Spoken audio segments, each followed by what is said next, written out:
Bonjour, pour bien comprendre ce qu'est une estimation, nous allons voir sur un exemple concret ce qu'est un intervalle de confiance, puis l'origine de cette formule. Dans une ville de 15 000 habitants, vous faites un sondage pour le maire et sur 200 personnes sondées, vous constatez que 55% ont l'intention de lui donner leur voix. Pouvez-vous lui annoncer qu'il est presque sûr d'être réélu? Là encore, il y a une formule mathématique pour répondre qui donne un intervalle, mais cette fois-ci, ce n'est pas un intervalle de fluctuation à 95%, mais un intervalle de confiance à 95%. Donc ici, cette formule dépend de deux paramètres, f et n. F signifie fréquence, elle va être associée au 55% et vaut un nombre entre 0 et 1, donc 0,55. Et n est associée à un effectif, mais attention, ce n'est pas 15 000, c'est le nombre de personnes sondées. De façon générale, c'est la taille de l'échantillon, donc les paramètres sont les suivants. Pour appliquer cette formule, il faut vérifier les conditions de Moivre-Laplace. Notez qu'ici, la fréquence est notée F et pas P comme habituellement. Les conditions sont vérifiées, donc on applique la formule. Celle-ci signifie que le maire a 95% de chance d'avoir un score compris entre 47,9 et 62,1. Autrement dit, il est possible qu'il ait 48 ou 49%. Il a donc de bonnes chances de gagner, mais n'est pas presque sûr de gagner. Notez que dans une estimation, la fréquence est toujours associée à la taille de l'échantillon. Vous pouvez également remarquer qu'on ne s'est pas servi de la taille totale de la population de la ville. Que la ville fasse 2000 habitants ou 3 millions, ce résultat reste valable. Enfin, il est important de comprendre le sens de ce que fait une estimation. Elle prend des informations sur une partie de la population pour essayer d'extrapoler sur l'ensemble de la population.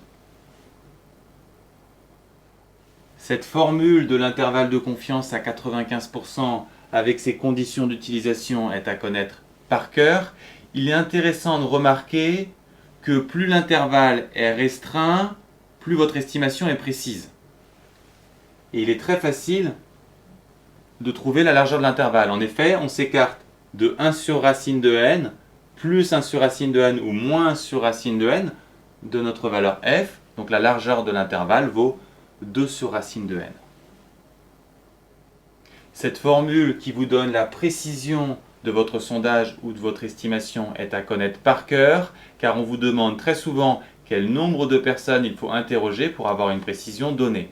Par exemple, dans le sondage précédent, on avait une précision d'environ 15%. Si le maire vous demande d'avoir un sondage avec une précision de 2%, il faudra que 2 sur racine de n fasse 2%, autrement dit 0,02. Et cette équation est très simple à résoudre, ce qui nous donne un nombre de personnes interrogées égal à 10 000.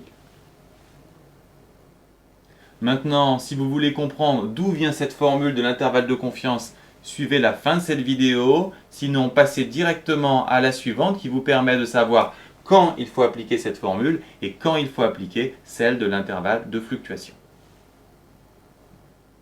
Nous avons vu qu'une estimation consiste à déterminer un pourcentage sur la population totale ou sur un tout à partir d'une partie sur laquelle on connaît l'effectif et la fréquence.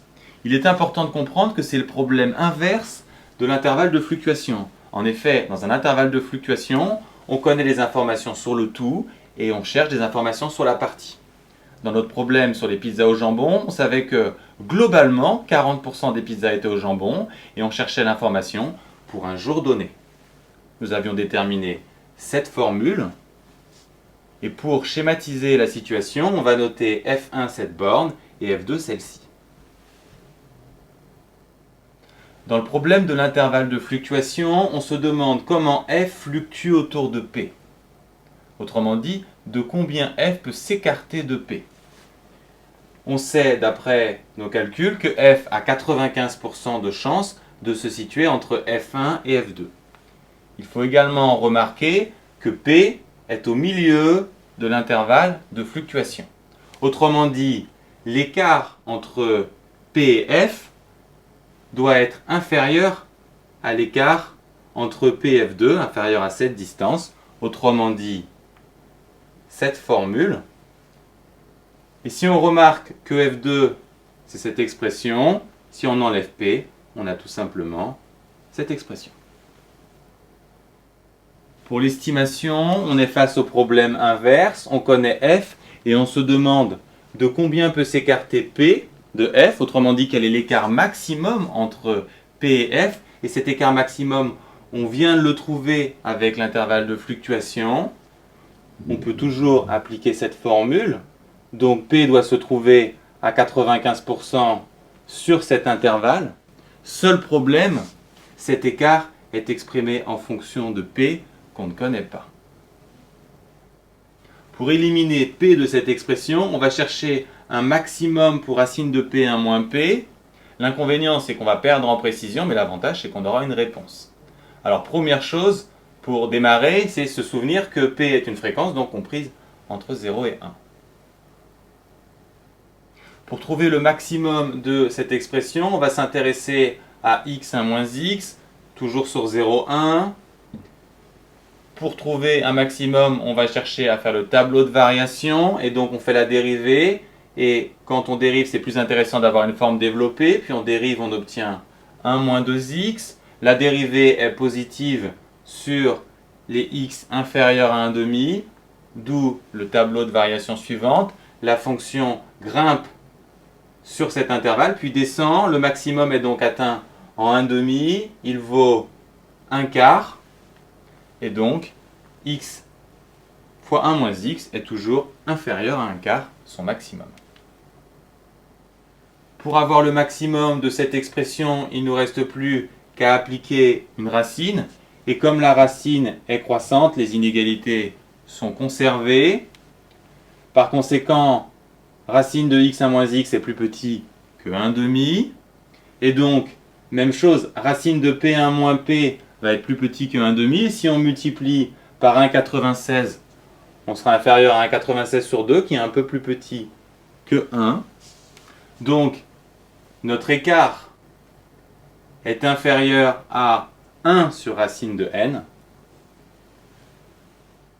Et donc, l'écart entre P et F, que ce soit P par rapport à F ou F par rapport à P, est au maximum de 1 sur racine de n. Donc, si on connaît P, F va être compris entre P moins 1 sur racine de n et P plus 1 sur racine de n. Et même chose pour F, ce qui nous donne notre intervalle de confiance. Enfin, comme nous étions partis d'un intervalle de fluctuation à 95%, tous nos calculs ont été faits au seuil de 95%. On a donc obtenu un intervalle de confiance à 95%.